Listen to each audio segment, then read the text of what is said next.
आज का वीडियो बहुत ही खास है क्योंकि आज हम क्लास 10th मैथ के 2022 में आने वाले जो क्वेश्चन बैंक से हैं उससे क्वेश्चन बैंक से ये सारे प्रश्न ऑब्जेक्टिव लिया गया है। तो ये वीडियो को जरूर देखें और ये निश्चित ही निश्चित पूछेगा, इसमें से 80% आएगा। तो चलिए वीडियो का स्टार्ट करते हैं।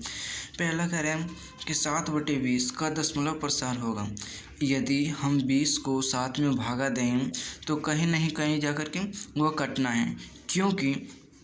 क्योंकि अगर ये इसलिए होते हैं क्योंकि अगर कोई संख्याएं नीचे यानी 2 × 5 के पावर n और ये m रहते हैं तो इस कंडीशन में अगर आ गया तो ये शांत होगा। चलिए देखते हैं क्या होते हैं। तो ये 7/20 है, तो 7 बटे ये 4 × 5 लिख सकते हैं। 4 × 5 क्या होगा? 20 होगा कि नहीं? 20 होगा। तो अब 7/2 के पावर 2 और 5 के पावर 1 लिख सकते हैं कि नहीं? तो 2 × 4 के 2 × 5 के फॉर्म में आ गया कि नहीं? m का मान ये n का मान, तो इस फॉर्म में आ गया तो यानी कि वो शांत है। तो ये क्या होगा? 7/20 का दशमलव प्रसार ये शांत होगा। दूसरा प्रश्न है पाई 1 है तो पाई 1 हमेशा एक अपरिमेय संख्या है क्योंकि यह हमेशा पाई का जो वैल्यू होता है वो 22/7 के रूप में माना जाता है और जिसका वैल्यू होता है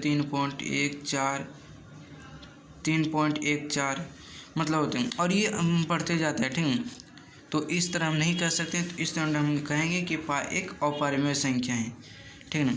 उसके बाद तीसरा प्रश्न कह रहा है कि दो संख्याओं का मौसो एवं लोसो क्रमशः 15 और 105 है।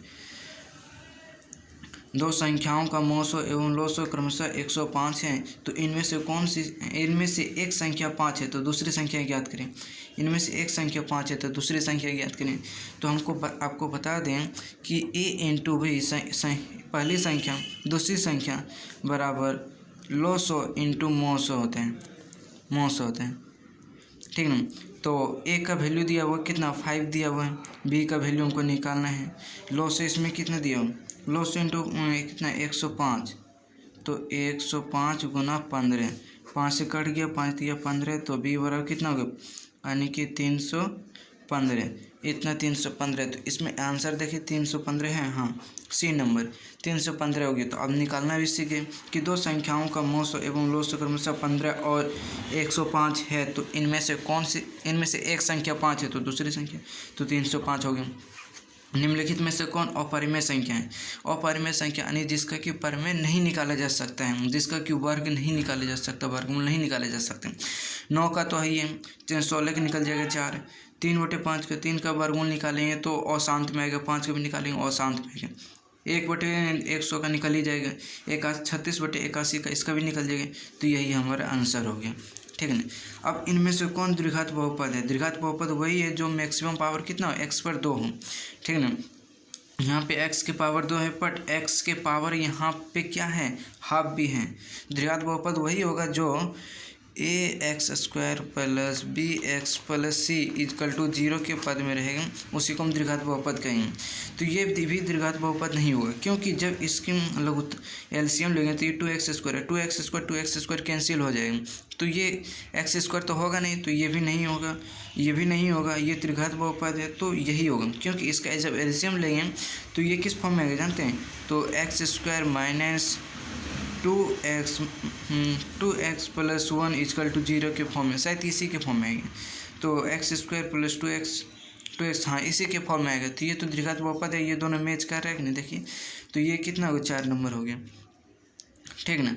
अब देख इसका 188/220 का सरलतम रूप क्या होगा? यानी कि भागा है, इसमें भी समान संख्या है, दोनों में समान संख्या को काटेंगे तो कितना होगा? तो ये होगा 47/55 होगा। आप करके देख लीजिएगा। ठीक है, वीडियो लंबा हो जाएगा इसीलिए। ठीक है। एक द्विघात बहुपद की शून्य अधिकतम हो सकता है तो कोई भी द्विघात बहुपद यानी कि जैसे कि ax² + bx + c = 0, maximum power कितना है? 2, तो इसका घात कितना है? इसका शून्य कितना होगा? 2 ही होगा, तो इसका शून्य 2 होगा। किसी द्विघात बहुपद के शून्य अधिकतम हो सकते हैं तो 2 होगा। ठीक है ना। किसी पूर्णांक p के लिए विषम संख्या का वैल्यू हो, कोई भी पूर्णांक यानी p हो गया, p हो तो विषम संख्या होता है तो 2p + 1 होते हैं।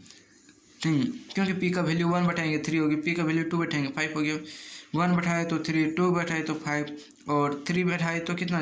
7, यानी 3, 5, 7 ये क्या है? विषम संख्या आ रहा है तो ये कहाँ है? 2p ये आंसर हो गया। तो किसी पूर्णांक p के लिए विषम संख्या का रूप होता है 2p + 1 हो जाता है आंसर। किसी और केंद्र वाले वृत्त के बाह्य बिंदु P से वृत्त पर दो स्पर्श रेखाएं PR एवं PS खींची गई है। तो PR बराबर 8 है, तो PS बराबर कितना होगा? मतलब ये कह रहा है कि एक वृत्त है, सॉरी गलती से बनाई, ये वृत्त है, यहाँ कोई स्पर्श रेखा है, इस तरह स्पर्श किया गया ओ बिंदु है, ठीक नहीं, ये P है।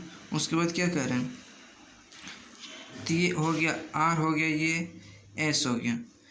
तो P से R क्या कर रहे हैं, PR, तो PR जो होता है ये दिया हुआ है 8 सेंटीमीटर, ठीक नहीं, कितना दिया हुआ, 8 दिया हुआ है।